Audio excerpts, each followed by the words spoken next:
mooy ñi nga xam ne ñoo nekk ci kujje gi booloo mais ñoom léegi dañu am beneen tur bi mooy wàllu askan wi ma bëggoon ko laaj moom ci wàllu boppam ndax jaxasoowul parce que bu fekkente ni dafa am seetlu ak toppatoo xam na ni opposition bi presque semaine bu nekk mu ngénte boppam ci beneen tur Fonds patriotique pour la défense de la République jaar na fi leneen ak leneen jaar na fi mais li ma jàpp rek li nga xam ne moo nekk ci seen inconscient wala ci seen subconscient dañoo bëgg ñu wàllu leen ñun nag dinañ leen wàllu ni ñu leen di wàlloo dafay simple dañ leen di fàttali lan mooy àq ak wareefu opposition ci démocratie àq ak wareefu opposition ci démocratie suñu bëggee mu am njëriñ nañu am leneen loo xam ne dañ koy proposer loo xam ni moo gën a baax li ñuy doxal ci wàllu programme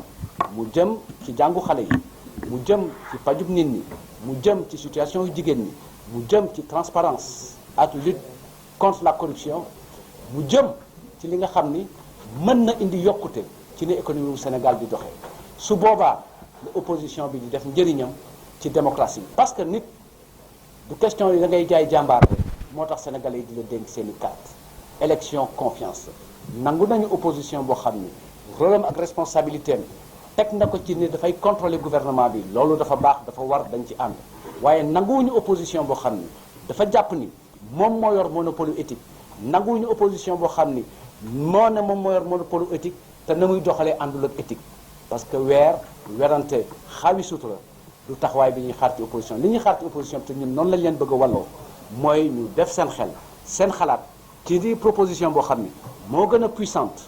moo ëpp qualité lii nga xam ni mooy politique publique yi tey ci wàllu décentralisation bi ñu fi indee territorialisation des politiques publiques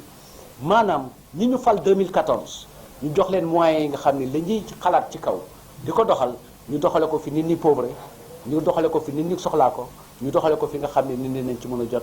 fekkente ne am ñu proposition bu gën approfondissement ou décentralisation nañ ko génne fekkente ne am ñu proposition bu gën transformation structurelle de l'économie nañ ko génne fekkente ne am ñu proposition bu gën plan Sénégal émergent nañ ko indi ñu waxtaan comme ça bu waxtu tànn jotee sénégalais yi tànn parce que li ñuy tànnee yaakaar la li ñuy tànnee du ay affaire u jàmbaar parce que bu doon jàmbaar ña dee ci xare bi la ñuy fal ñu toog parce que ñooñu gën a jàmbaar